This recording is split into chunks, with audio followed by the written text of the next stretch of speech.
Então, mais uma vez, nós estamos aqui com o FM003 e é com muita alegria que a gente traz aqui o professor Leandro Tesner. Então, primeiro, obviamente, muito obrigado por aceitar o convite. O professor Leandro Tesner tem uma carreira muito interessante, porque ele fez a graduação dele no Rio Grande do Sul, depois, me corrija se eu estiver errado, tá? O mestrado e o doutorado na Unicamp, e depois ficou um bom tempo na França. E no meio do caminho, no pós-doc na França, não, faltou o doutorado em Israel, desculpa. Fez o doutorado em Israel. Isso. E depois do doutorado dele em Israel, ele fez 2 pós-docs na França e no meio do caminho ele se transformou em professor da Unicamp, também passou no concurso Unicamp e virou professor em 91, se não me engano. E depois disso, ele trabalhou muito na parte de semicondutores, né, especialmente terras raras, mas também se envolveu com muitas atividades acadêmicas e administrativas interessantes. Ele ficou na Convest uns 5 anos, se não me engano, de 2002 a 2009. 7 anos, 2002 a 2009. E depois como se fosse o diretor, né, do Centro de Relacionamentos Internacionais da Unicamp também, a atual, não é mais a VRE, né, agora é a DERI, né? Isso. Então, teve bastante interação e bastante inserção na vida acadêmica e também administrativa da universidade. E, mais recentemente, tem se embrenhado nessa nova fronteira, né, da divulgação científica, e eu acho que nas mais diversas áreas, porque ele também, ano passado, foi o treinador ou coach de uma equipe de alunos da física que disputaram a seletiva nacional para o torneio internacional de física, ganharam a seletiva internacional, e infelizmente eu acho que foi cancelada a viagem, obviamente, por conta do Covid, né? E talvez ele possa só comentar no finalzinho como é que estão os preparativos, se vai haver ou não a competição internacional via internet. Então, tem uma carreira ali muito interessante, muitas coisas legais, e eu acho que essa nova fronteira de divulgação científica é também, como ele próprio diz, né, uma possibilidade profissional, e que o pessoal da licenciatura também deve e pode abraçar. Então, muito obrigado, Leandro, de novo, por ter aceitado, e a palavra é sua. Muito obrigado. Obrigado pela apresentação carinhosa. Foi mais ou menos por aí mesmo que você falou. Minha carreira andou por vários lados aí. Essa coisa de divulgação já entrou na minha vida faz bastante tempo e foi motivada justamente por uma atividade ligada à licenciatura que eu tive. Logo que eu fui contratado na Unicamp, apareceu um projeto das Nações Unidas para treinar professores da rede pública da região. E eu aceitei, foi uma maluquice, foram 4 dias dando aula full time, mas aí eu aprendi muito sobre como se ensina física na nossa região. Então, os professores de física básica, a maioria não tinha formação em física, e muitos deles tinham dificuldade em fazer um gráfico, né? E aí eu disse, não dá para a gente ensinar física desse jeito, né? E eu comecei a me envolver com atividades ligadas ao ensino médio. Eu nunca fiz licenciatura, não sou bacharel, mas me envolvi muito com atividades ligadas à educação, meio tateando, assim, meio sem uma formação específica. E eu continuo fazendo isso, continuo aprendendo, e ensinar passou a ser uma parte muito importante das minhas atividades. Está todo mundo vendo a apresentação com o PowerPoint aí na frente? Sim? Sim, eu estou vendo, a pessoa também está dizendo. Tá, então eu vou começar com essa apresentação. Então, eu vou falar um pouco sobre divulgação científica, que eu aprendi que é uma possibilidade profissional, eu vou mostrar para vocês que isso é verdade, né? Aqui tem o meu e-mail, o meu Twitter e o meu blog. Eu não ia falar sobre divulgação científica sem apresentar o blog, né, que é parte importante da coisa. Então, eu vou começar essa conversa com vocês. Eu vou fazer uma apresentação razoavelmente curta para que a gente possa conversar depois também, mas eu vou começar fazendo uma pergunta e eu quero respostas, que podem ser por escrito ou orais. Por que física? E pensar nessas 3 perguntinhas aqui. O que é física? por que que a humanidade estuda física e por que você estuda física? E a palavra está com vocês. Podem falar ou escrever.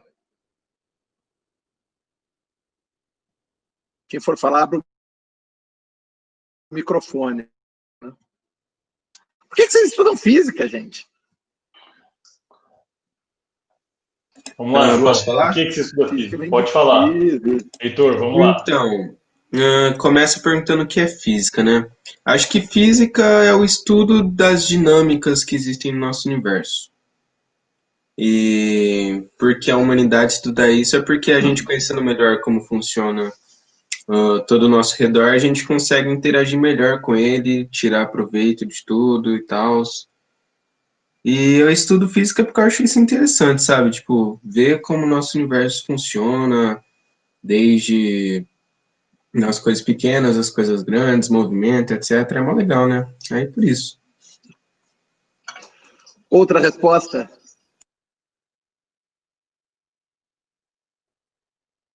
Só uma, duas. Tem aqui também que física vem de física, que significa natureza em grego. É verdade. Vou estimular Mas algumas explica por pessoas que aqui a gente na base estuda, né? vou estimular algumas pessoas na base do apontamento de dedo aqui. Daniela, vamos lá. Pode abrir o microfone. Não? Que gente tímida. Então vamos ver. A Daniela vai responder por responder por mensagem. escrito. Então tá bom, vamos lá. Enquanto isso, o outro fala. Então, enquanto ela digita, vamos ver aqui a Ianca. Pode falar, Ianca?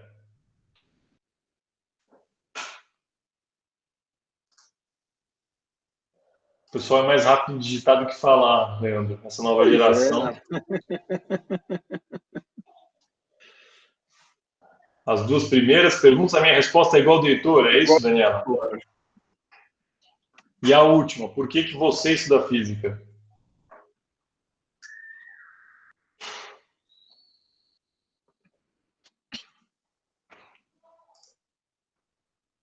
Tá digitando ainda, pelo jeito.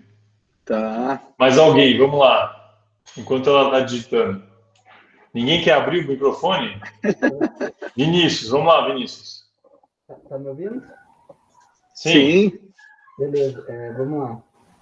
Bom, a primeira pergunta, o que é física, é o estudo, né, que é apresentado a nós no ensino médio sobre os fenômenos da natureza.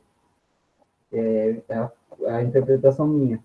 A humanidade estuda ele por uma maior compreensão do que se passa ao nosso redor e fora da nossa visão, tanto falando coisas que a gente não enxerga porque são muito pequenas, ou então porque está fora do nosso alcance. E eu estudo física porque, primeiramente por curiosidade, assim, porque eu queria me aprofundar no que a gente já aprendeu e saber mais sobre o assunto, e porque tenho um sonho de dar aula, então é um conteúdo que eu gosto muito e que eu quero passar para os outros. Legal. Eu vou retomar o que vocês falaram, quer dizer, então, o que é física, né? Então, física é, como vocês falaram, o estudo da natureza, né? Do universo que nos rodeia, né? Então, e por que a humanidade estuda física? Uma resposta que eu gosto muito é porque nós temos um cérebro, né? Então, nós estamos equipados para entender o universo que está em volta de nós, né? E aí a pergunta, por que você estuda física? Claro que vou ter várias respostas diferentes, sempre tem aquela óbvia, porque eu não passei na engenharia, né? Mas se você está estudando física, é porque você está, de alguma forma, interessado em participar do conhecimento humano, né? Como a Daniela mencionou, o ser humano tem uma grande curiosidade para conhecer e ter controle das coisas. Isso é muito importante também. Quer dizer, a física vai um pouco além só de entender o universo. A gente age sobre o universo, e isso é muito importante. E eu queria dar um passo à frente também, mesmo esquema. O que é ciência, né? Por que a física é uma ciência? Como o conhecimento científico, o fato da física ser uma ciência e da gente conhecer as ciências, afeta a nossa vida. E aí volta ao entendimento do universo. Como é possível a gente entender o universo? Prever a posição da Lua, prever o que acontece nas estrelas, prever entender o que acontece numa escala muito pequena. E eu quero que vocês reflitam também, e aí eu quero que vocês falem mais do que escrevam. Qual é a ligação entre ciência e desenvolvimento econômico e, mais do que isso, a relação entre ciência e sociedade?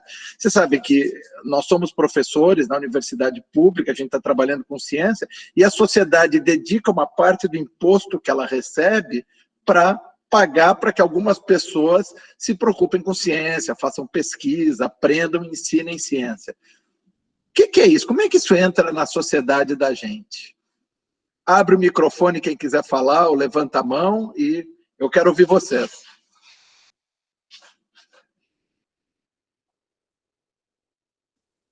O João digitou. João, você pode falar? Posso falar.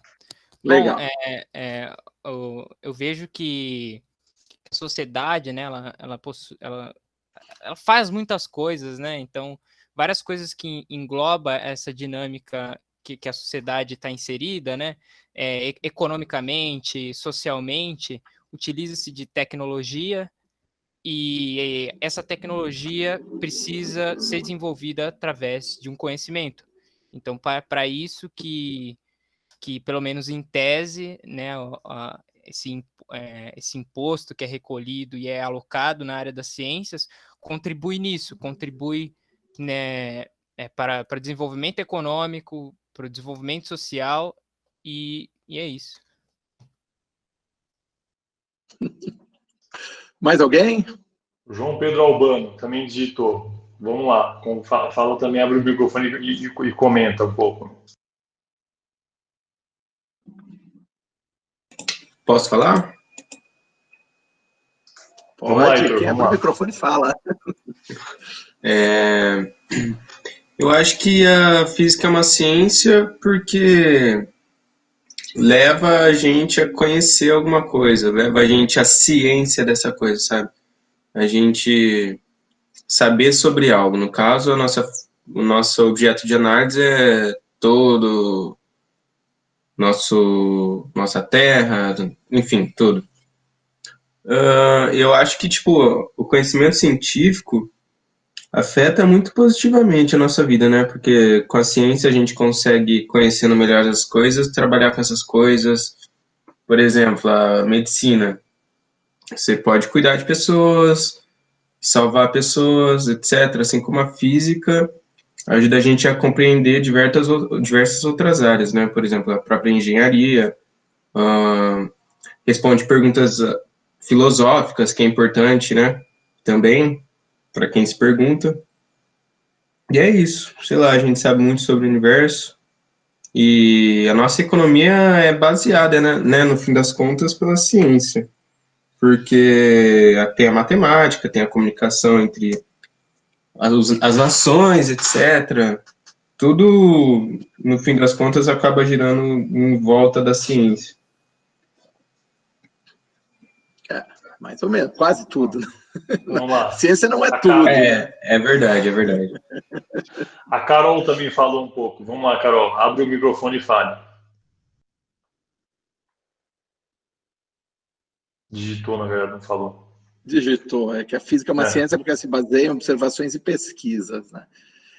Tem outras coisas que se baseiam em observações e pesquisas e que não são científicas, né? Eu estou ouvindo a percepção de vocês porque eu quero entrar um pouco nisso também, né? É isso mesmo. Então, a física é uma ciência, quer dizer, o que é a ciência? A ciência é uma parte do conhecimento humano, uma parte muito importante do conhecimento humano, não é todo o conhecimento humano, e agora o João Pedro chamou a atenção, que ela utiliza um método, ela tem uma metodologia que é diferente de outras abordagens para o conhecimento, né?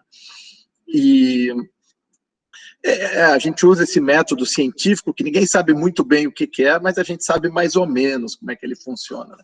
E tem vários filósofos da ciência que dizem que, na verdade, a gente não usa o método científico, a gente, depois que descobre as coisas, diz que usou o método científico para descobrir as coisas, mas existe uma metodologia para a gente saber se as nossas ideias correspondem aos fatos. E a física é uma ciência porque ela usa essa metodologia, né? Ela, assim como outras ciências, ela tem uma maneira de fazer hipóteses, de ter ideias e de testar essas ideias perante a natureza, né?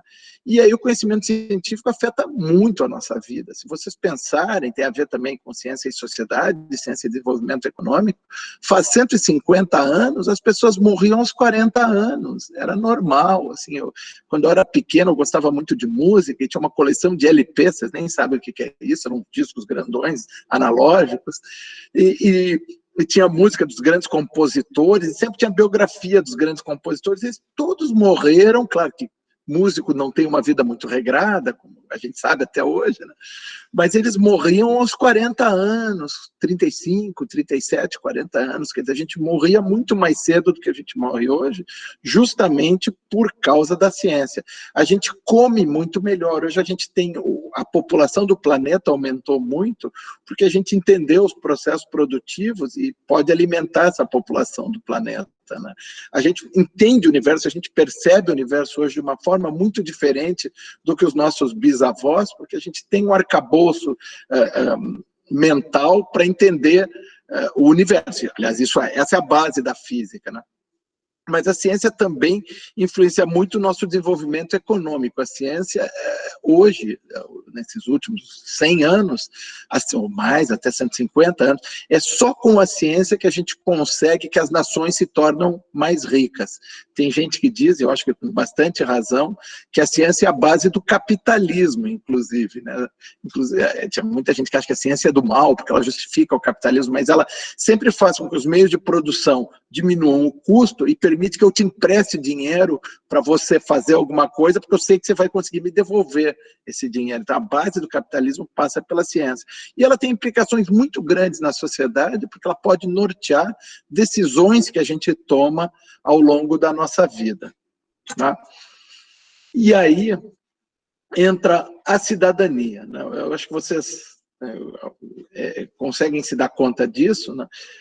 Hoje, a gente não consegue imaginar, ou não deveria imaginar, políticas públicas que não passem por decisões científicas. Eu estou particularmente irritado, porque eu acabo de ouvir a coletiva do Ministério da Saúde, no mesmo dia em que a FDA, né, a Anvisa norte-americana, proibiu o uso de cloroquina para tratar Covid-19, o nosso Ministério da Saúde, numa coletiva, falou que nós, com base na ciência, nós estamos recomendando cloroquina desde os primeiros sinais da infecção.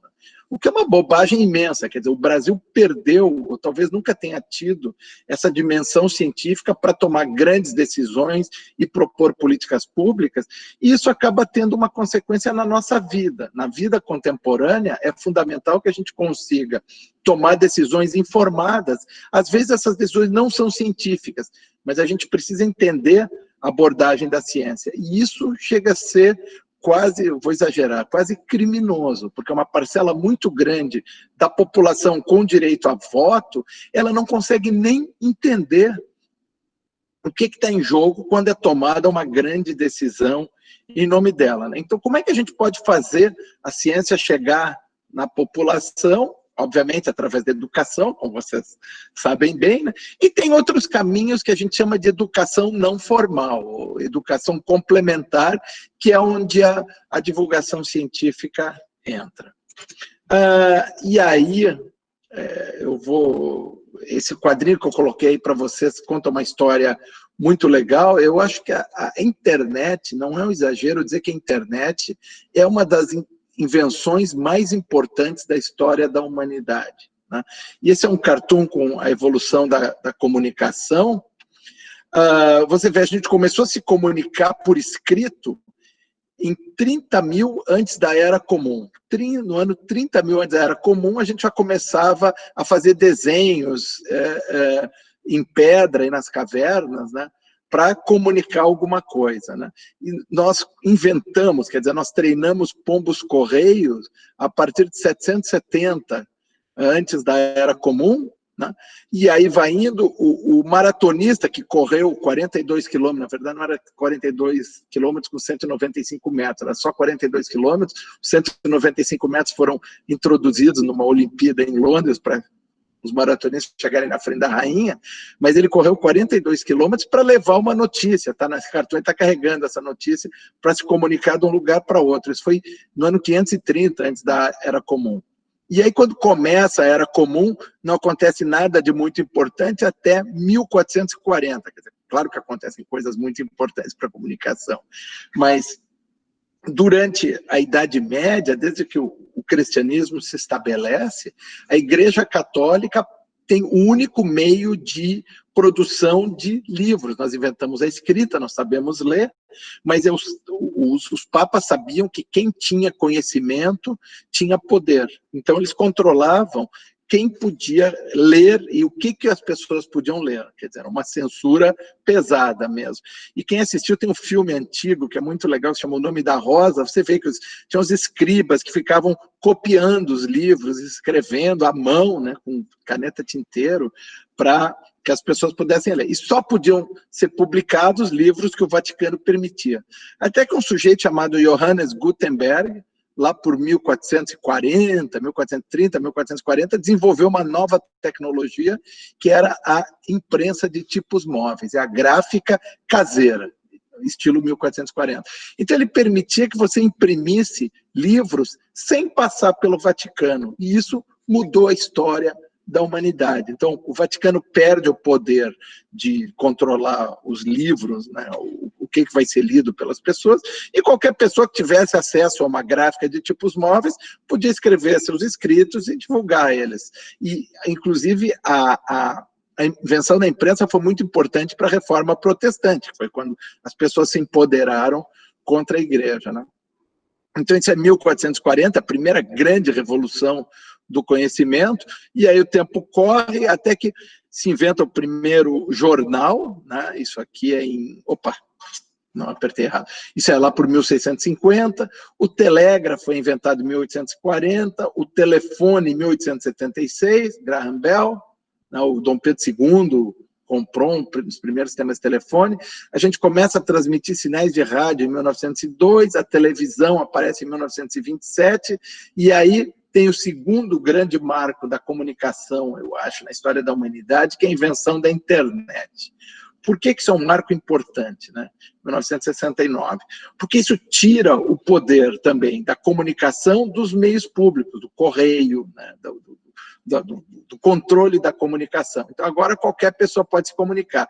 E se passam 30 anos e nesse meio tempo se inventa o e-mail, quer dizer, a internet no início não tinha e-mail, não tinha HTML, essa linguagem que a gente está usando agora nessa transmissão.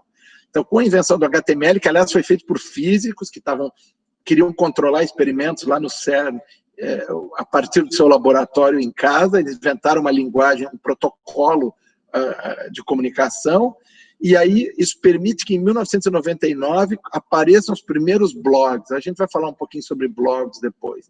E aí, olha como essa escala de tempo não é linear, né? Porque agora as coisas começam a ficar muito rápidas. Em 97, na verdade, antes de 99, começam as mensagens instantâneas, né? Eu esqueci de mencionar, então, o protocolo HTTP e a www aparecem em 94, antes dos blogs. Aparecem os blogs, as mensagens instantâneas, e aí o Facebook aparece em 2004, Twitter em 2006, e tudo vai para frente. O YouTube aparece logo depois, 2012, se eu não me engano, e aí tudo muda. Então, a maneira de se comunicar das pessoas evoluiu muito rapidamente. Não só a maneira de se comunicar, praticamente tudo na nossa sociedade se desenvolveu muito mais rápido nesses últimos séculos do que em toda a história anterior da humanidade. E eu coloquei isso porque eu queria mostrar para vocês como é que nós, brasileiros, consumimos notícias. Isso aqui vem de um relatório do Instituto Reuters, que é um instituto da agência Reuters, junto com a Universidade de Oxford. Eles produzem um anuário de notícias digitais. Então, aliás, isso aqui está escrito em inglês, eu recomendo que quem não sabe inglês tente aprender um pouquinho de inglês, porque a sua vida vai ficar muito mais fácil no mundo globalizado, né? Mas aqui tem fontes de notícias para o Brasil. Isso aqui só se aplica ao Brasil, do anuário de 2019. Então, olha só, mídia impressa, que em 2013 foi ontem, né? 50% das pessoas usavam, hoje só 27% dos brasileiros usa mídia impressa.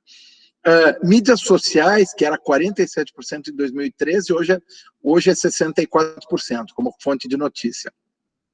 A TV, 75% das pessoas usavam e continua sendo a mesma coisa, 73%, né, nesses últimos 6 anos, e 90% das pessoas se informavam online, continua praticamente o mesmo número hoje, 87%, que se informam online. Claro que online inclui mídias sociais, às vezes inclusive sites de notícias, né? E a outra coisa que é muito curiosa e que mudou no último ano, nos últimos 2 anos, é que tipo de dispositivo nós usamos para nos informar, né? Então, os tablets em 2003 eram 14%, hoje é 11%, quer dizer, esse cinza. Ninguém se animou muito com tablet. Eu, pessoalmente, gosto muito de tablet para ler jornal. Aliás, é o único uso que eu tenho deles, né? Mas o celular, que era 23% dos brasileiros usavam, hoje são 77% dos brasileiros, e hoje, 2019, 2020, a principal forma de se acessar a informação é através do celular, mais do que os computadores e notebooks, que eram 81% em 2013, e hoje caíram para só 55% das pessoas usam o computador para se informar. Eu, na verdade, estou nos 3 grupos, que a soma é muito maior do que um sempre, porque tem gente que usa mais de um meio para se informar. Mas é impressionante como o celular passou. E tem uma nota que avisa que em 2018 houve um erro na pergunta, então o número de computadores está exagerado. Possivelmente essa linha passa por aqui, quer dizer, o uso de computadores já vem caindo há alguns anos no Brasil. Então, se o brasileiro consome notícias através de meios digitais, especialmente através do celular, a gente pode, sem medo de errar muito, imaginar que o brasileiro se informa sobre ciência também através de meios digitais, mais do que através de meios impressos. E aí, a pergunta é onde a gente se informa, né? Como é que a gente se informa? E aí a gente pode olhar também nesse mesmo report do Instituto Reuters, a rede social mais usada pelos brasileiros para notícias é o Facebook, com 54%, mas para tudo, além de notícias, informar sobre ciência, sobre outras coisas, o Facebook é a segunda rede, a mais importante é o WhatsApp. Aquele grupo de WhatsApp da família, dos tiozões, é a forma como os brasileiros mais se informam. Isso é muito importante, né? Aí a segunda é o YouTube, né? Mais do que o Facebook, depois o Facebook. Mas para notícias essa ordem é um pouco diferente, né? E o Twitter, que eu gosto muito de usar, e sou um twitteiro assíduo, é muito pouco usada, 15% para notícias e 28% para qualquer coisa. E outra coisa que é super curiosa, que eu juntei aqui, isso aqui é do Our World in Data, vocês talvez estejam usando isso para acompanhar como é que a pandemia está se espalhando pelo mundo. É um banco de dados gráfico muito legal que tem também da Universidade de Oxford. E você vê que é o número de celulares por habitante, por 100 habitantes no Brasil, né? Número de celulares por 100, número de assinaturas de celular por 100 pessoas. E, claro, o celular aparece no Brasil em 1990, aliás, no mundo inteiro, né? No mundo inteiro aparece em 1980, mas a partir de 90 ele começa a aparecer mesmo. Eu comprei o meu aqui por 93, 94, e esse número começa a subir.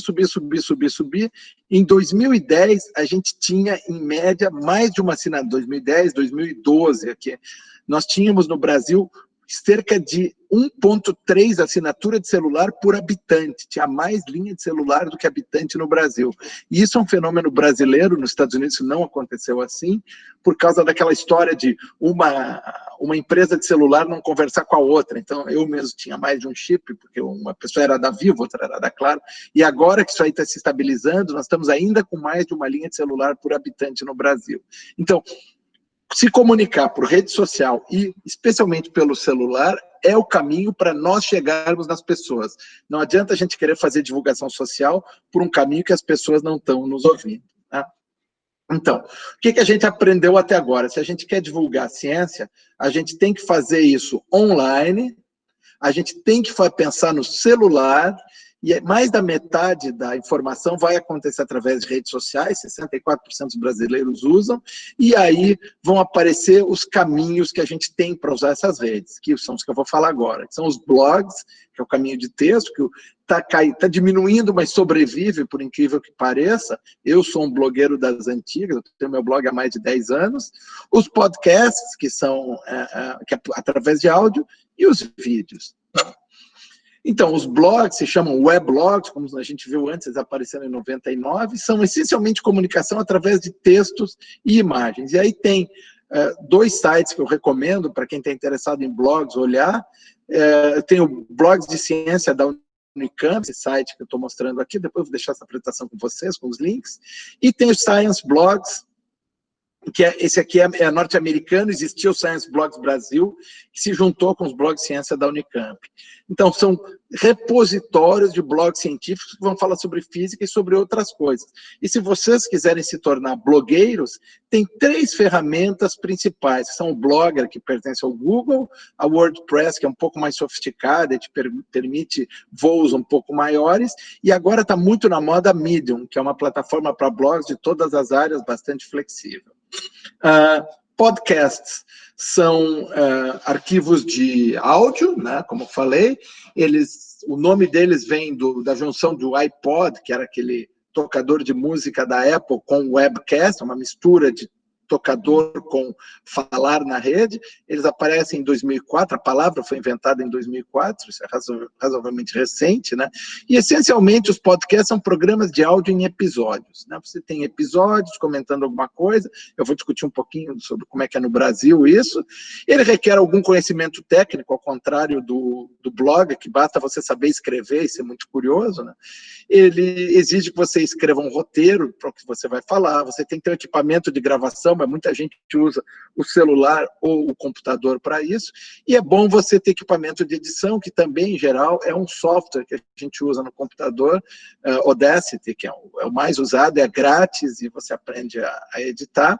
Agora, aqui no Brasil, a maior parte dos podcasts são o que a gente chama de tablecasts, que são rodas de conversa. Você junta 3 ou 4 pessoas em volta de uma mesa e fica discutindo sobre algum assunto de interesse, né? Eu vou falar sobre exemplos disso daqui a pouquinho também. Agora, é uma complicação, eu acho, como segurar o teu ouvinte durante 10 minutos, 20 minutos, 1 hora, 2 horas, 3 horas. O Xadrez Verbal, essa semana, soltou um podcast com 4 horas, que ele mesmo diz, não é para ouvir de uma vez, você ouve um pedacinho, outro pedacinho, mas a coisa funciona, o pessoal jovem gosta disso e fica ouvindo no background. Tá? E aí tem os vídeos ganharam visibilidade com o YouTube,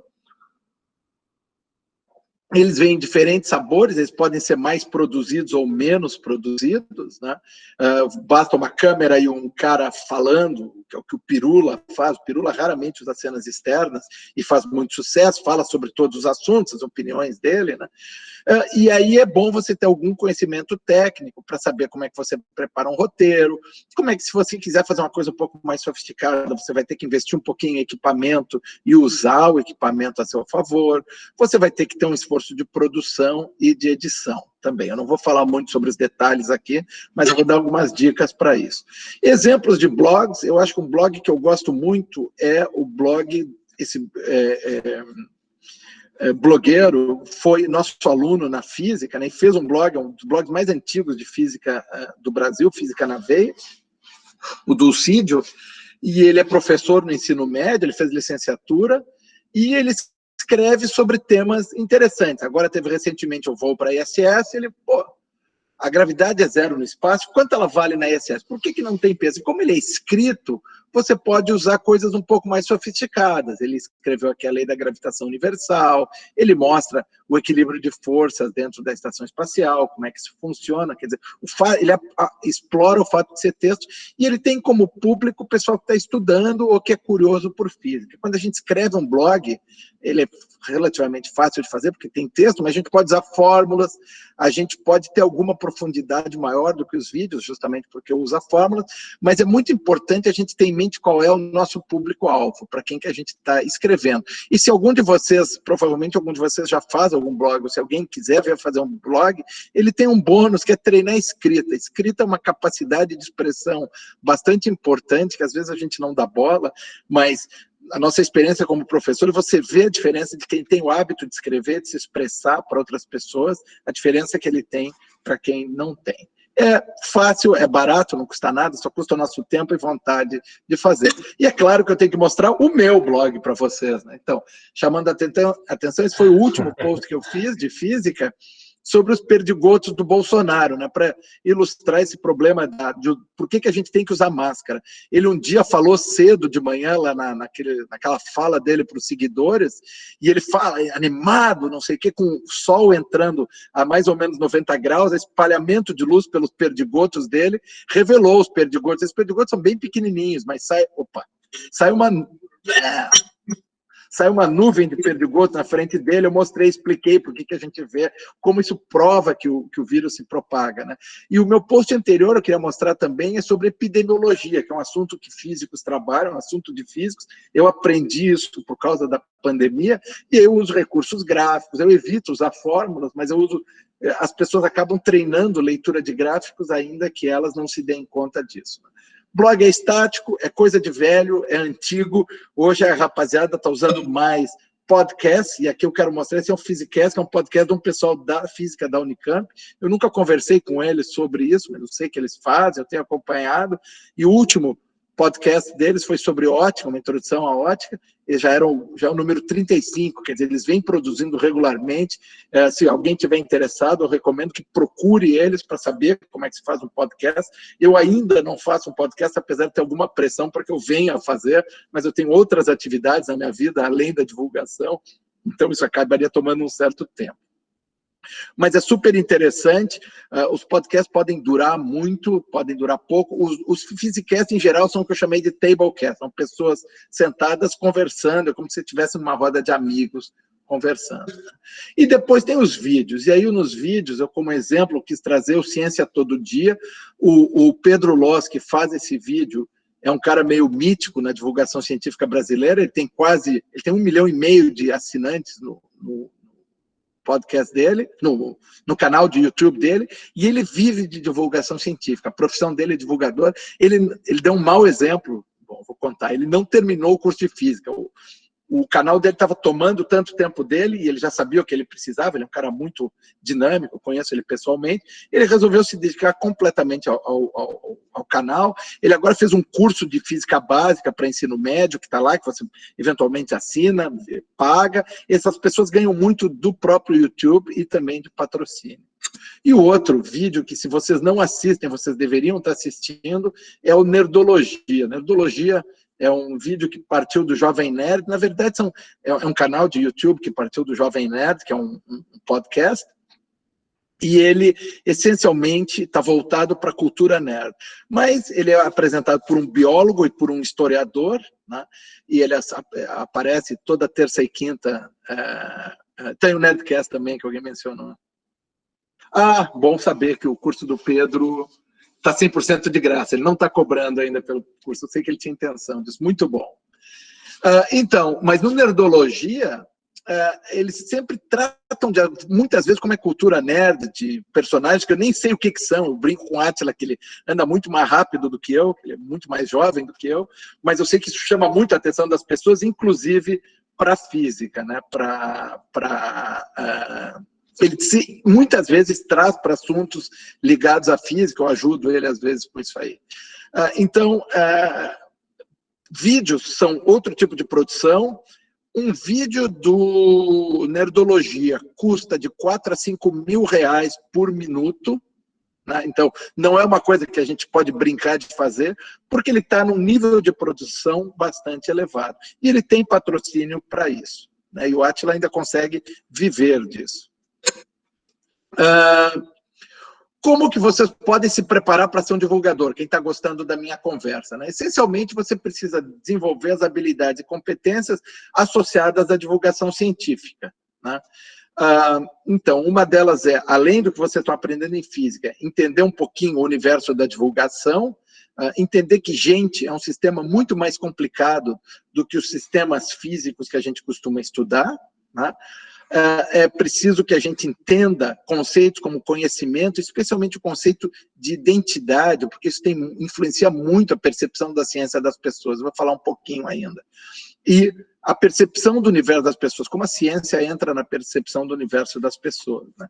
Nós oferecemos, no ano passado, no segundo semestre, uma eletiva de divulgação científica em novas mídias, vou falar um pouquinho sobre ela, e tem material para quem se interessar, e lembrar que divulgação é uma área de pesquisa, eu mesmo estou me tornando um pesquisador na área, estou orientando dois doutorados nessa área, um em educação e um em física, e se alguém tiver interessado em se juntar a nós, vocês têm o meu e-mail, é só falar com a gente, tem oportunidades para iniciação científica que estão aparecendo, mas esse curso, que foi F016, Divulgação Científica e Novas Mídias, foi dado por um amigo meu, um biólogo, que se chama Átila Yamarino. Eu imagino que todos vocês ouviram falar dele, e quem não ouviu falar dele não frequenta redes sociais, porque ele ganhou muita notoriedade nesses últimos meses por causa da pandemia, né? Ele virou o inimigo número 1 da anticiência na pandemia, e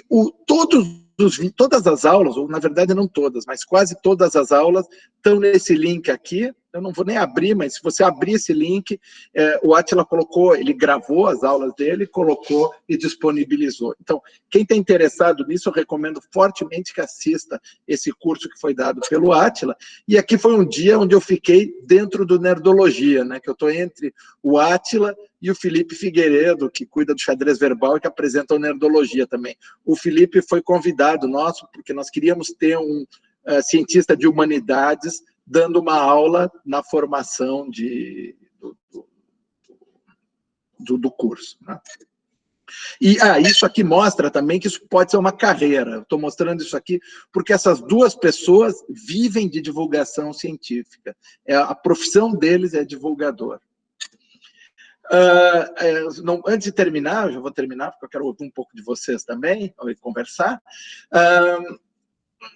Nós estamos no meio de uma pandemia de Covid-19, é por isso que eu estou falando remotamente para vocês, né? O Covid-19 mostrou a dimensão e explodiu a divulgação científica no Brasil, né? Nós temos hoje influenciadores digitais científicos realmente influenciando a sociedade. Eu vou contar um pouco o quanto isso vem acontecendo. Em particular, quem assiste televisão, ou circula pelas redes sociais, ouviu falar do Átila, da Natália, de gente ligada à divulgação que está trabalhando nisso. A live do Átila, do dia 20 de março, teve 5,6 milhões de visualizações. Isso é uma coisa que a gente nunca tinha imaginado antes da pandemia. Nenhum divulgador científico brasileiro tinha passado por isso, né? E a ideia é a gente entender o problema a partir da ciência. Foi isso que o Átila fez, e as pessoas passaram a dizer que é impossível que que nós pudéssemos ter 1 milhão de mortos no Brasil. E eu peguei um gancho disso, aliás, estou trabalhando com ele nisso aqui, e tentei entender a física por trás dos modelos. Como eu não sou youtuber, eu preparei aquele meu post no blog. Mas eu tenho dado uma aula para físicos sobre modelos de epidemia que são pura física. É um sistema não linear, se resolve um sistema de equações diferenciais e aprende o que é o tal do R0, como é que a gente pode calcular o número de vítimas possível, como isso varia, por que variando um pouquinho o R0 varia tanto o número de vítimas, né? E daí vai. Mas agora o que a gente cai, e aí é o grande desafio da divulgação, é o que eu chamo do tiozão do Zap, né? Todo mundo conhece um tiozão do Zap, onde negação da ciência está ligada à identidade dele, né? Você tem uma identidade que você acredita, né? Então, não quero entrar em política, mas tem muito a ver com política. Então, as pessoas que se identificam com um certo posicionamento político tomam não uma, mas eles tomam todos os posicionamentos anticientíficos possíveis, eles buscam histórias falsas para justificar o pensamento anticientífico deles, e esse é a bolha de conhecimento onde a gente precisa tentar penetrar, né? Falar para o tiozão do Zap que cloroquina não cura coronavírus, que não tem vacina por enquanto e vai demorar muito para ter, que não dá para sair na rua como se não tivesse acontecendo. Hoje estão sendo criadas narrativas em torno do Covid-19 que o exército de divulgadores sempre corre para se posicionar contrário a ela, né? E eu estou participando de um grupo que a gente chama de Infovid, que é um grupo essencialmente que se formou a partir de epidemiologistas, mas se juntaram a eles gente de todas as áreas, né? Inclusive nosso grupo de pesquisa em desinformação está participando lá. Para terminar, e eu quero muito ouvir perguntas, o que eu quis trazer para vocês é que divulgação científica é cada vez mais importante na sociedade, e como eu falei, isso explodiu agora no Covid-19, é um assunto de pesquisa, a gente ainda tem muito a aprender sobre como a divulgação pode acontecer e como ela pode ser muito efetiva. É uma opção de carreira e vocês, alunos da Unicamp, têm uma grande vantagem, porque vocês vão sair da graduação de vocês com conhecimento de física muito sólido, o que pode permitir para vocês brilharem, quer dizer, inventarem novas carreiras em divulgação, e a divulgação está ao alcance de vocês. Quem gosta disso, como eu falei, é uma oportunidade profissional e é algo que vocês vão poder se dedicar se vocês gostam dessa educação não formal. E para terminar, eu falei do nosso grupo de pesquisa, nós criamos, junto com o Átila e com colegas do Instituto de Geociências, do Departamento de Política Científica e Tecnológica, um grupo que nós chamamos de, o nome não é muito inspirado, mas a gente chama de GEDRES, Grupo de Estudos de Desinformação em Redes Sociais, e nós estamos recolhendo fake news, ou notícias esquisitas sobre o Covid-19. Então, se algum de vocês recebeu uma notícia estranha, ou aquela floral de Bach cura Covid, ou temperatura, ou que, na verdade, não precisa se preocupar, basta lavar a mão e está tudo bem, todas essas fake news, nós estamos recolhendo pelo WhatsApp, nesse número que trago aqui, anotem esse número e mandem as notícias que vocês recebem no grupo de família, denunciem essas fake news. O que nós estamos fazendo com isso? Na verdade, já tem mais de 60 mil mensagens nesse grupo. O que nós estamos fazendo agora é usando inteligência artificial para catalogar essas fake news, está quase pronto, amanhã possivelmente a gente vai decidir como divulgar isso, e nós estamos encaminhando isso para agências de checagem e para o LabJOR, que é o Laboratório de Pesquisa em Jornalismo Científico da Unicamp, para que a gente crie uma infraestrutura não só de checagem, mas de debunking, né, de desbaratar as notícias falsas, mostrando o que tem de verdade e por que essa notícia falsa se propagou. Eu acho que era isso que eu queria falar para vocês, eu paro por aqui, e quem quiser, eu vou deixar esse telefone aqui na frente, quem quiser conversar, perguntar, eu sou muito curioso para aprender com as pessoas para quem eu falo. Muito obrigado. Muito obrigado, Leandro. Eu já copiei aqui um print screen dessa sua tela, vou postar lá no Moodle, junto da divulgação da sua palestra, para que a gente possa ajudar nessa empreitada aí que é uma luta, né?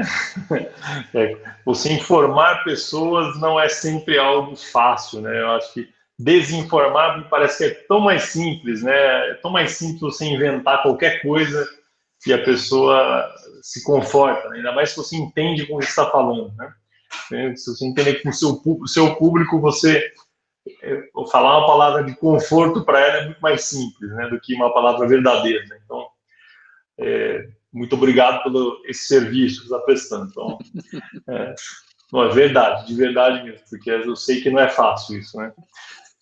Gente, a gente está aberto então agora às perguntas, né? Acho que tem aparecendo vários comentários aqui no meio do caminho. Até o Heitor comentou sobre um canal do YouTube, Nutshell, In a Nutshell, parece que é interessante também abrir aqui. Muito bom. vale a pena dar uma olhada depois. Conheço ele. Mas a gente está aberto, né? Se vocês não tiverem perguntas, eu vou começar a perguntar. Então, eu vou começar com uma, só para vocês se aquecerem, já aprenderem a desligar o microfone, a ligar o microfone e poder digitar. Os dados que você mostrou das redes sociais, né? A gente teve um pouco de conversa sobre isso num grupo de trabalho que a gente trabalhou junto, tal, mas os dados do Twitter no Brasil, eles me parecem bem pequenos, né?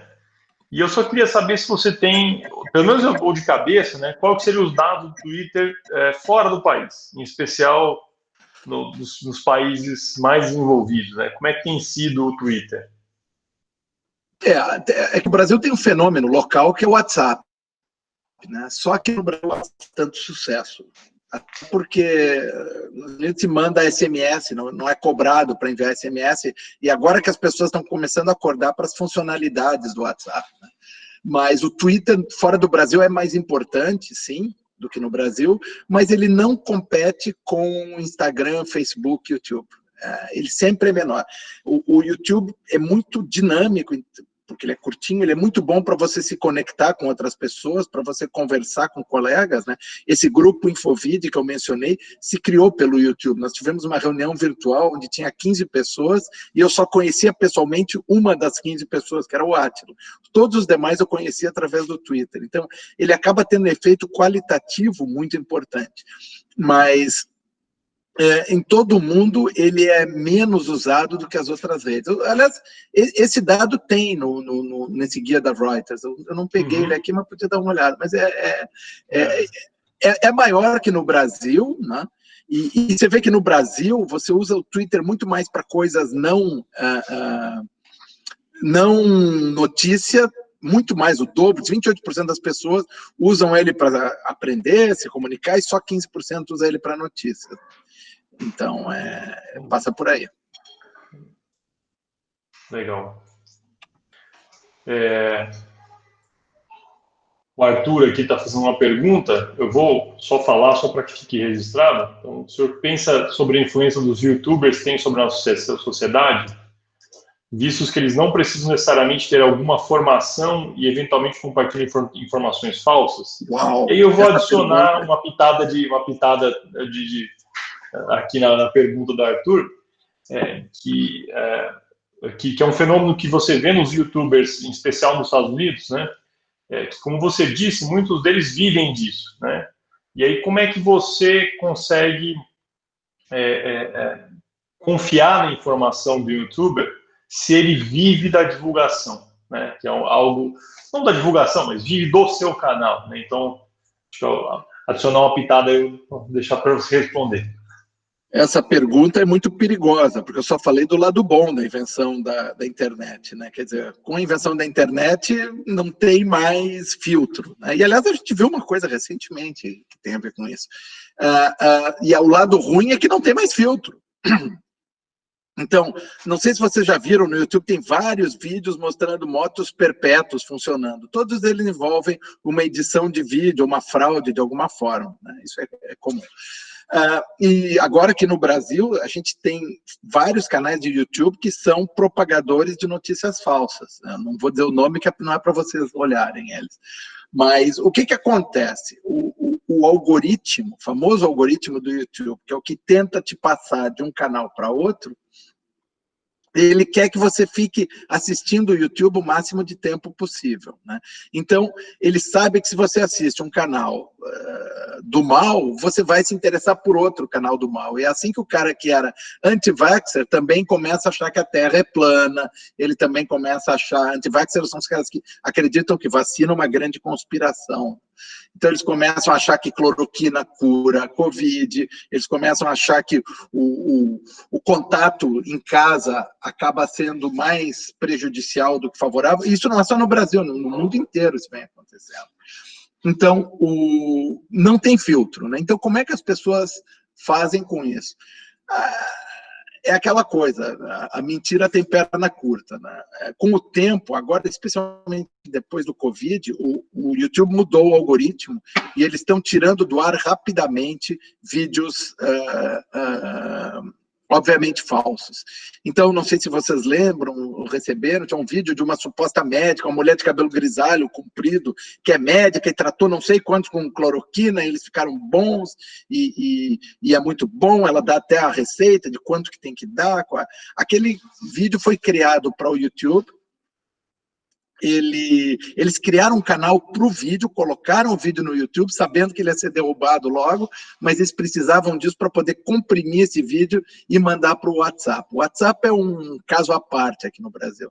Então, quanto vale o vídeo desses caras, né? Desses caras que compartilham informações falsas? Nada, mas eles acabam criando a turma de seguidores deles. E aí a única saída que tem para isso, na verdade tem duas possíveis saídas. Uma é você inundar o YouTube com informação de qualidade, né? De forma que, ao acaso, uma pessoa acabe caindo num site de qualidade, num canal de qualidade avançando, ou exercendo o direito divino da censura, né? Como se fazia na Idade Média. Quer dizer, você proíbe esses conteúdos de aparecerem, que é o que o YouTube está tentando fazer. Mas aqui no Brasil, até por causa da estrutura social brasileira, o grande canal para disseminação de informação falsa não é o YouTube, mas é o WhatsApp, por um motivo muito simples. Como eu falei para vocês, o principal caminho para chegar na informação é através dos celulares, e as operadoras de celulares incluem o WhatsApp no pacote mais básico que você tem. Então, as pessoas muito desfavorecidas acabam se formando só pelo WhatsApp, e elas acabam, aliás, foi assim que o nosso presidente se elegeu. Isso já tem trabalhos publicados em revistas muito sérias mostrando isso. Então, o caminho é que o conteúdo vai parar no YouTube, do YouTube passa para o WhatsApp, e no WhatsApp ele se dissemina na forma com capilaridade, né? Mas, e aí, como é que a gente se protege contra isso? Como eu falei, com muita informação de qualidade, com muito vídeo de qualidade e talvez denunciando os vídeos que são muito absurdos. Deixa eu continuar pegando aqui uma carona aqui. Quente esse. Não, porque esse assunto é um assunto realmente quente. Eu vou pegar a carona e vou fazer mais uma pergunta. Porque você vê especialmente eu acompanho, é claro, mais algumas coisas dos Estados Unidos, só por conta da língua, né? Que eu consigo entender melhor, eu entendo tão bem quando entendo português, então é fácil acompanhar. E lá eles têm um fenômeno que vários desses pessoas que produzem vídeo, eles têm as chamadas vaquinhas virtuais, em que você, o blogueiro, a pessoa que coloca o Twitter, não o Twitter, não, o YouTuber, ele te coloca lá uma conta virtual, um PayPal da vida, e você contribui, sei lá, $2, $3, etc. E esses caras, eles adicionam os canais deles como canais de educação. E por isso eles não pagam, o YouTube não os paga, né? Então, assim, eu hoje, por conta da Covid, tenho um canal do YouTube ligado ao Unicamp, tá certo? A minha conta da Unicamp. E ele é categorizado como sendo um canal de educação, então você não tem monetização, certo? Mas isso garante que a informação que essa pessoa divulga, ela é também de qualidade? É nesse ponto que eu queria chegar. Como é que você garante que se existe um selo de qualidade que você possa dar às pessoas que façam isso? Se tentou fazer isso. Um caminho é grupos de divulgadores que se juntam e criam um selo. Science Vlogs Brasil é um desses, né? Mas isso não funciona muito bem, porque o universo da internet é muito grande. Isso aí é uma mudança social muito pesada que aconteceu com todo o conhecimento. Se você pegar até a invenção da internet, é a mesma coisa que acontecia na Idade Média com a igreja, só que em vez de ser a igreja eram as universidades e museus. Quer dizer, quem controlava o conhecimento éramos nós, as universidades, os museus, né, os lugares onde o conhecimento estabelecido, as revistas científicas, onde a própria comunidade se protege, né? Então você tem o processo de revisão por pares, e tudo isso garantia uma qualidade para o conhecimento, né? Por que a gente sabe que um artigo é bom hoje, se ele aparece numa revista de prestígio, se bem que aconteceu um papelão há pouco tempo atrás, que eu quero comentar, é assim que a coisa funciona. Com o advento da internet, então, agora todo mundo pode divulgar o que ele pensa, né? E isso tira esse filtro do conhecimento dos museus e das universidades. Eu acho que a sociedade ainda não entendeu muito bem como lidar com isso. Eu acho que ainda falta nós aprendermos mais para... E isso mesmo dentro da comunidade científica, né? Não sei se vocês acompanharam o famoso artigo que mostrava que a cloroquina matava mais do que curava. Ela não cura nada, ela só tem efeitos colaterais, o que é verdade, mas foi feito um artigo com um estudo de 96 mil pacientes. Esse artigo foi publicado no Lancet, que é uma revista muito prestigiosa de medicina, e em 2 semanas o Twitter retirou esse artigo. Quer dizer, hoje a gente está tão exposto que, através de conversas pelo Twitter, umas pessoas começaram a levantar dúvidas sobre o banco de dados, que normalmente não aconteceria, né? E aí acontece que há indícios de que o banco de dados é forjado, que os dados usados não existiam, na verdade. Parte existia e parte não existia. E o artigo teve que ser retirado da revista.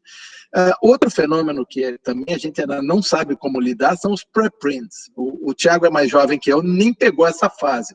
Quando eu era jovem, doutorando, a gente ia uma vez por semana na biblioteca para ver as revistas que chegaram, e aí tinha até um cartão postal bonitinho, que quando saía um artigo que você estava interessado, você mandava o cartão postal para a pessoa, e a pessoa te mandava uma cópia, um pré-print do artigo. Era assim que a coisa funcionava. Quando você publicava, você recebia 50 reprints. Eu ainda tenho de artigos meus, eu 50... dei alguns, eu tenho um monte de reprint de artigo, né? Não existe mais isso, né? E aí começaram com os repositórios de pré-prints. Então, as pessoas hoje, e agora com o Covid, a imprensa descobriu os repositórios de pré-prints, né? Então, você publica uma coisa no pré-print, ele tem cara de um artigo científico, bonitinho, apesar de só ter bobagem, não passou pelo processo de revisão por pares e vira a verdade. Tem um famoso economista televisivo que anda brigando comigo aí, que já eu publiquei no medRxiv, que é um repositório de pré-print, mas não passou por revisão por pares e suspeitamente, já faz 2 meses que ele colocou esse modelo dele, que já está na versão 3 e nunca acerta as previsões, ele trata isso como se fosse a publicação. Então, para o público em geral, até entender essa sociologia da ciência é uma coisa complicada. O mundo está mudando rápido e eu acho que a pandemia vai acelerar muito o processo de se estabelecer novos controles de qualidade para os conteúdos. Excelente. Vamos lá, gente. Eu vou parar de monopolizar aqui. Por favor, perguntem o que quiser. Só abrir o microfone e perguntar. Oi, boa noite, tudo bom? Vocês estão me ouvindo? Sim, Pedro. Então, vamos lá. Eu gostaria de perguntar se, vou usar como exemplo aqui os terraplanistas e os antivacinas, só a fim de exemplo mesmo. Vocês acham que essas pessoas que acreditam nisso, o pessoal acadêmico, o pessoal que estuda mesmo, eles têm parcialmente culpa nisso, de se fechar no ambiente acadêmico e não divulgar de forma adequada a ciência? E aí esse pessoal, os terraplanistas e os antivacinas, eles se acolhem entre si, porque eles se compreendem, e os acadêmicos se isolam no meio acadêmico. Isso é verídico? Isso é verídico, mas não é só por isso, né? Porque o que acontece é que você negar a ciência, seja através da terra plana, da antivacina, ou agora com o Covid, tem a ver com a tua identidade. E a divulgação científica clássica que vem acontecendo até agora partia do princípio, uma coisa que você falou, o cara não sabe ciência, então ele não sabe vacina. E no Brasil, religião é um componente muito importante dessa equação, né? Então, não é que o cara é um antivaxxer, não sabe, não ouviu falar da vacina, não sabe da vacina, mas ele faz parte da identidade dele contestar a ciência como ela está colocada, em grande parte por causa do que você falou, está fora do alcance dele. E aí ele entra numa bolha de conhecimento e a gente perde esse cara. É muito difícil você conseguir estabelecer contato com ele depois. Porque ele passa a acreditar, em particular, nas teorias da conspiração, que estão envolvidas, em geral, na vacina, né? Terraplanismo, eu acho que é um fenômeno diferente. Eu acho que 90% dos terraplanistas sabem que a Terra é redonda, mas para se identificar com um grupo que os acolhe, eles têm que insistir que a Terra é plana, né? A vacina é bem mais complicado, porque a vacina está no limite. Houve um artigo na mesma Lancet que eu mencionei há pouco, que levaram 12 ou não mais 30 anos para retirar o artigo que associava vacina a autismo. Autismo é uma doença muito complicada, que a gente não sabe a causa até hoje. E os pais de autistas sempre se sentem muito culpados por terem filhos autistas, então eles querem procurar uma causa, e é muito fácil cair nessas teorias de conspiração. Mas aí tem muito a ver com por que isso acontece? Um troço que o Thiago tinha falado. Essas notícias falsas, essas teorias de conspiração, caem muito bem para o cara que acredita em alguma coisa. Então, assim, eu acredito numa coisa, aí chega uma coisa com cara de ciência, que confirma aquilo que eu acredito, só pode ser verdade. E aí a coisa vai embora. Então, os cientistas conseguirem falar uma língua, por isso que vocês viram que eu insisti que para fazer divulgação a gente tem que aprender outras habilidades e competências, vai muito além de resolver equações cabeludas. A gente tem que entender um pouco da psicologia do conhecimento e não permitir que essas pessoas se sintam diminuídas ou ridicularizadas porque elas têm crenças diferentes das suas. Muito boa pergunta. Entendi, muito obrigado, viu? Dar um palpitaco aqui na pergunta dele também. É bom que nessas perguntas é bom que a gente gera mais perguntas, né? Eu acho que só acho que um comentário que ele fez, né, sobre se os cientistas se isolam e tal, e aí o Leandro falou um pouquinho no final, e eu vou dar a minha visão pessoal. Ser divulgador de ciência é uma habilidade muito diferente daquela que eu aprendi e que eu exerço todo dia. Então, às vezes não é nem por opção que a gente não divulga a ciência e se isola na sua bolha, né, na nossa comunidade, mas é por falta de conhecimento técnico, para ser sincero, tá? Assim, você não conseguir mesmo entender todos esses meandros da comunicação, né, interpessoas, intrapessoas, etc., e difundir o seu conhecimento. Você consegue difundir o conhecimento naqueles seus pares, que é com quem você consegue conversar muito facilmente. Você fala, olha, estão aqui as equações, eu fiz aqui, está aqui esse gráfico, os erros estão aqui. Então, com essas pessoas, a gente se comunica muito bem. Com as outras, não. E não tem a ver com decisão de eu só vou me comunicar com esse. Acho que é só isso que eu queria deixar claro. Tem a ver mais com habilidade. A gente não tem habilidade de se comunicar. Não são todos cientistas, não vou incluir o Leandro nisso, que ele não está nessa. Não são todos os cientistas que têm essa habilidade de se comunicar com um amplo espectro. Então, mas sim, eu acho que isso influencia essas pessoas. Queria que talvez o Leandro comentasse, né? E tem curiosidades aí. Eu acho que a maior parte dos divulgadores científicos aqui no Brasil são biólogos. Eu fui ver que no mundo todo também, porque eles têm outro tipo de formação social até do que o nosso, de conversar, os físicos têm. E os piores são os matemáticos, apesar de ter canais muito bons de matemática no YouTube, eles são os caras que são treinados, é isso aí, eles usam uma linguagem deles, e aí eles perdem empatia para o cara que não entende, eles perdem a paciência com o cara que não entende, aí a coisa desmorona. Mas eu acho que é isso aí mesmo, a gente tem que entender também, é um exercício muito complexo. Eu tenho lido muito sobre divulgação, né? Tem periódicos científicos sobre divulgação, mas a gente entender muito bem os mecanismos mentais que acontecem com as pessoas que levam elas a se descolarem do mundo científico. Entendi, muito obrigado, viu? Nada.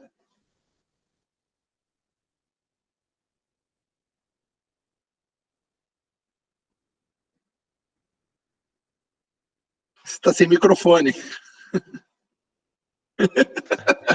eu estou falando aqui, a boca mexendo, né? Eu disse mais perguntas, comentários, né? Se vocês quiserem perguntar mais alguma coisa, curiosidades. Muito bom agora. Curiosidades. Comentários. Alguém se anima a aprender a divulgar? Exatamente. Eu vou dar de novo duas informações que eu acho que talvez vocês possam também continuar na conversa. Número 1 o Leandro foi quem trouxe, então, a AT no ano passado para dar esse curso de divulgação científica. Ele foi basicamente o patrono do curso, né? Então, ele tem muito contato com o pessoal de divulgação científica, né? E foi um curso muito bem acolhido pela universidade. Talvez a gente consiga trazer mais vezes um curso desse tipo. E o número 2, sobre o Physicast, né? Como o Leandro disse, ele nasceu no Instituto de Física e tem alunos de todos os espectros conversando sobre isso. Eu tenho um aluno meu que é de doutorado, que está na Holanda e ele faz parte do Physicast, né? Que legal. Ele é aluno de doutorado, fazendo um estágio no exterior, na Holanda, e ele continua no Physicast, né? Então, também é uma forma de você se juntar e começar com essa parte de divulgação. E, de novo, isso pode ser uma profissão. Acho que é importante isso que o Leandro disse, né? E as habilidades como um todo podem te ajudar mesmo na profissão de professor, né? Saber se comunicar com as pessoas é algo fundamental para um professor. E eu acrescento, quer dizer, aproveitar a oportunidade que vocês estão numa das melhores universidades do Brasil, então vocês vão sair daqui com uma formação em física muito sólida, muito forte, e aproveitar isso a seu favor, caso você queira vir a ser divulgador de ciência.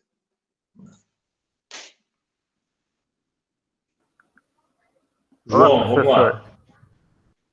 Então, é o seguinte, quando eu era criança eu curtia muito desenho animado, essas coisas, e aí tinha um desenho que eu curtia bastante, que era o Futurama, que aí tinha bastante coisa científica, muita parte de ficção, mas algumas coisas são umas viagens científicas.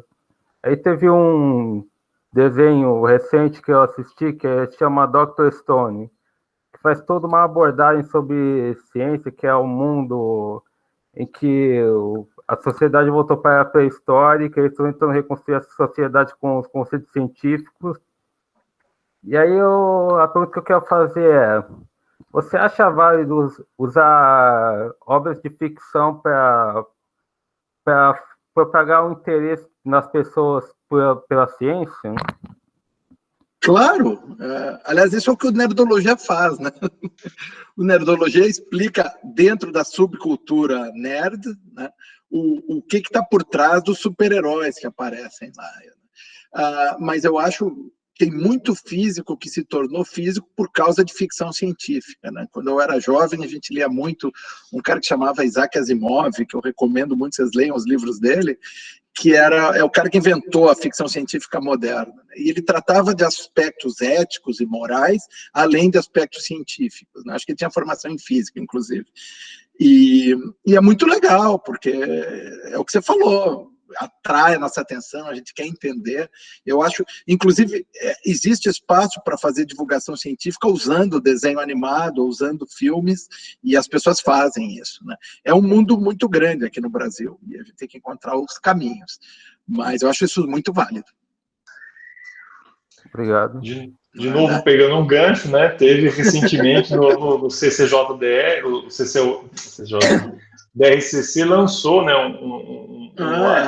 um anime, não é bem um anime, mas uma animação sobre partículas fundamentais e teoria de campo, se não me engano, que foi lançado, né, e tem alguns episódios, né, e quem também gosta, tem um que começou com uma coisa mais de sátira, né, que é o PhD Comics, que era dos Estados Unidos, e que agora tem também um viés de divulgar, tem um pedaço dele que é divulgação científica, né? Ele se expandiu, né? Então, de novo, acho que é o meio, né? A comunicação científica é o fim, mas você sempre tem os diferentes meios, seja um blog, seja o YouTube, ou seja um anime, né? Ou uma animação, né? E não esqueçam do contato direto, né? Eu tenho certeza que cada um de vocês tem um grupo de WhatsApp da família, e eu sei, eu não conheço ninguém, eu sou um abençoado nisso, porque eu não tenho o tiozão do Zap na minha família, mas eu vejo na família da minha companheira e de amigos, né? Como que a gente vai explicar para essas pessoas, tirar elas um pouco desse universo fechado delas? E eu acho que isso também é um bom exercício para quem está interessado em divulgação, é tentar encontrar caminhos para conversar com pessoas com as quais vocês têm vínculo afetivo, né? Sem desrespeitar as crenças delas, abrir um pouco outras possibilidades cognitivas para elas em relação à cultura científica.